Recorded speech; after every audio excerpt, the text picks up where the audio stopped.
the inner light of Adezee. In the quiet village of Amuka, where the red earth kissed bare feet and the air was filled with the sound of cicadas and distant drumming, lived a young girl named Adezee. She was the only child of Okonkwo, a strong man respected in the village, known for his yam barn and his silent eyes. Adezee's mother had passed when she was only 6, and since then, her laughter had dimmed, until her father married Nkemdalim, a woman with sharp eyes and a tongue like pepper. At first, Adezee tried to please her. She fetched water from the stream before sunrise, swept the compound, and helped pound yam with sweat running down her small back. But no matter how hard she worked, Nkemdalim only found fault. "Why is the mortar not clean? Did I tell you to breathe before you finish? Your head is full of useless stories, not sense." Still, Adezee held her peace. She found joy in her late mother's old room, now locked, but the window still open. Inside were palm-woven mats, a broken flute, and a small box of books.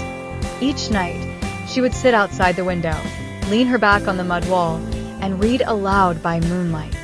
Stories of warrior queens, clever tortoises, and spirits in the forest filled her heart with fire. But one evening, she stayed too long. Nkemdalim found her curled by the window, whispering tales to herself. "You think you're a queen, and—" she hissed, grabbing the book from Adezee's lap. "Since you love stories more than chores, you'll sleep without food tonight. And no more books." That night, Adezee lay on her mat in silence. Her belly growled, but her mind was far away, running through the forest with a lion as her friend. The next day, her punishment began. Nkemdalim locked away the books and forbade Adezee from going near the old room again. Her days were filled with endless chores, sweeping, scrubbing, fetching, pounding, and not a word of kindness.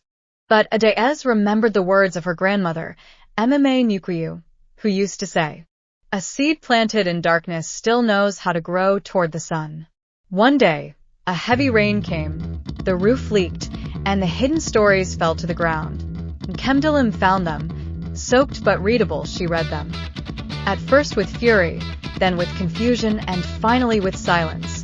That night, she said nothing to Adezee, but the next morning, something strange happened. A clay bowl of ukwa, breadfruit porridge, was waiting for Adezee in the kitchen. No insults, no commands, just warm food, and beside it, the damp stories, placed carefully on a dry mat. Adezee looked up at her stepmother, and Nkemdalim said nothing.